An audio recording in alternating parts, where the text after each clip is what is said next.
Dans cette vidéo, nous allons voir comment utiliser l'éditeur de requête SQL Builder pour personnaliser une requête.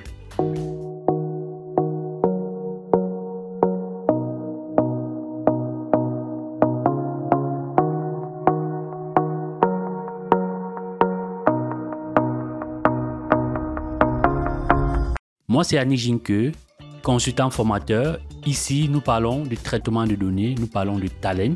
Si tu es nouveau ici, abonne-toi pour ne manquer aucune de nos vidéos.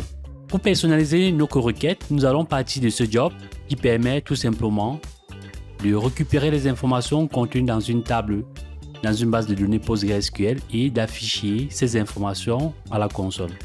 Nous allons exécuter dans un premier temps ce job. Je vais exécuter ce job.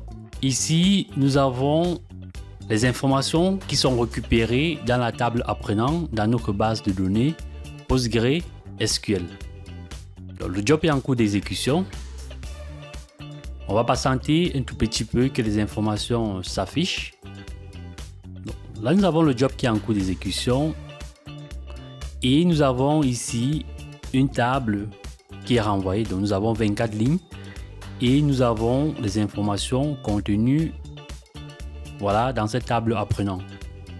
Alors, je vais double-cliquer ici sur le composant Database Input. Ici, nous voyons que nous avons au niveau de la requête un select étoile. Donc, nous avons un select où on récupère le nom, le prénom, l'âge, la ville de toute la table apprenant. Ce que nous allons faire, c'est tout simplement de personnaliser cette requête. Donc, nous allons modifier notre requête. Alors, pour ce faire, c'est très simple. Vous venez ici, au niveau des 3 points, vous cliquez dessus. Alors, si vous n'avez pas encore réalisé cette opération, il va devoir cliquer une deuxième fois pour pouvoir lancer l'éditeur de requête. Alors, nous avons l'éditeur de requête SQL Builder qui s'affiche. Je vais essayer d'agrandir. Ici, nous avons notre schéma. Donc, c'est un schéma public. Nous avons la base de données, c'est Postgre. Alors, je peux rafraîchir ici. Alors, j'ai cliqué là, tout simplement pour rafraîchir. Tout à droite, nous avons notre requête qui est là. Alors, si je déroule, nous avons ici les différentes colonnes de notre table apprenant. Nous avons l'âge, le nom, le prénom et la ville. Ce qui nous intéresse ici, c'est récupérer uniquement les apprenants qui vivent dans la ville de Lyon.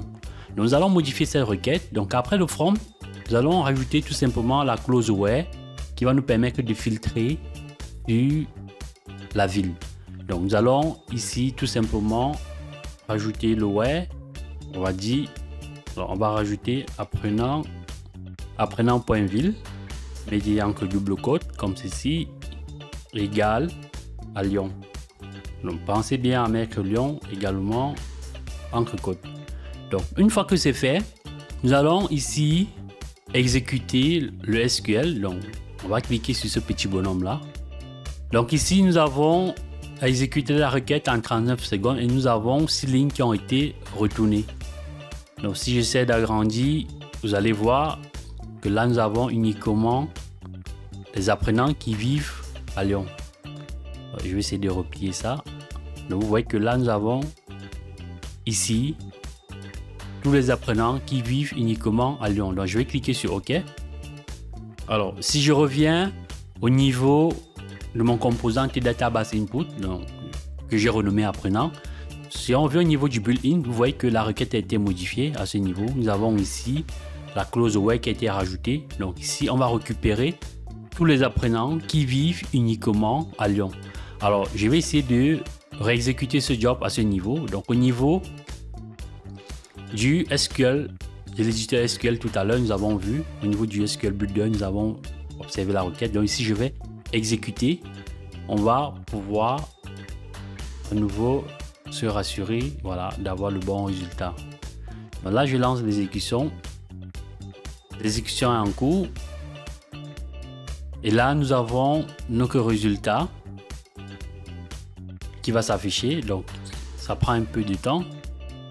Donc, vous voyez qu'ici, nous avons uniquement les apprenants qui vivent dans la ville de Lyon. Initialement, on avait 24 lignes et là, nous avons 6 lignes.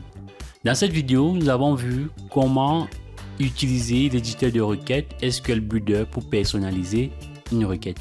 Merci d'avoir regardé cette vidéo. Je vous dis à très bientôt sur Data Training pour tous pour de nouvelles vidéos.